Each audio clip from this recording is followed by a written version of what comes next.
ఓట్లు కూడబెట్టుకొని ఈరోజు వెనుక పెట్టుకొని ఈరోజు ప్రజలను ఇష్టానుసారంగా వాడుకుంటూ ఉన్నారు.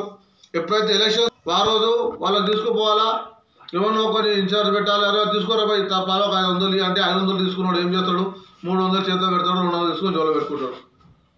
ఇలాంటివి జరుగుతూ ఉన్నాయి.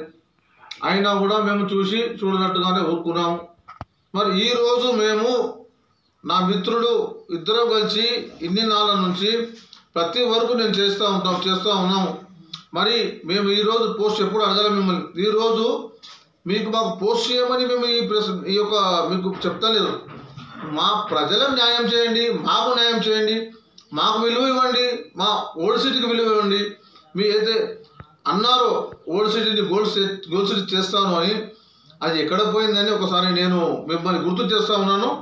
ఎందుకంటే అలాగే మీరు ఈరోజు ఇకపై నేను సరే అయ్యింది, గతాన్ని మనం ఊరికే నెమురుతూ ఉంటే పెద్ద అంత అది ఉండదు. సరే ఈరోజు 30వ తారీఖు ఈరోజు, రేపు 1 ఇప్పటి నుంచి దయచేసి ఇప్పుడు అయినా సరే మీరు కనీసం మేల్కొని పాత బస్తీని మన మనసులో పెట్టుకోండి. మన ప్రజలు మన వాళ్ళు అందరూ అక్కడ ఉన్నారు అని ఒకటి మీ మనసులో పెట్టుకొని ప్రతి ఒక్కరికి న్యాయం చేయాలి. అది డ్రైవర్లు కానీ, ఆటో డ్రైవర్ కానీ, క్యాబ్ కానీ, మామూలు చిన్నగా ఈరోజు నేను చూశానండి. నాకు ఒక నిజమైన నా హృదయం నుంచి మాట్లాడుతూ ఉన్నాను. కొంతమందికి వాళ్ళకి ఇచ్చుకుంటున్నారు, మిగతా చిన్న గరీబ్ వాళ్ళకి ఎందుకు వెళ్ళడం లేదు? ఒకసారి మీరు ఆలోచించండి. అది ఏ కాన్సెప్ట్ ఒకసారి జ్ఞానం పెట్టండి. దయచేసి మీతో మేము కోరుతున్నాం ఒకటే, మేము కష్టపడ్డ దానికి మాకు ఫలితం మీరు ఏమి ఇస్తున్నారో, ఏ విధంగా మీరు మా ప్రాణం ఏమన్నా కూడా మీకు ఇస్తాం. కానీ ఈరోజు ఈ కండువా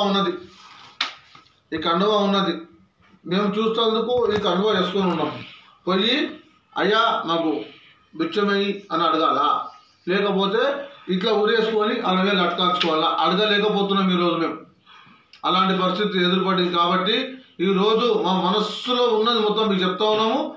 కాబట్టి మీరు దయచేసి తక్షణమే పాత బస్తీ మీద నిఘా ఉంచి ప్రతి ఒక్కరి వారికి సహకరించాలని కోరుతున్నాను. ఇక దాని తర్వాత తీవ్ర పరిణామాలు అనేది ఏం లేదు.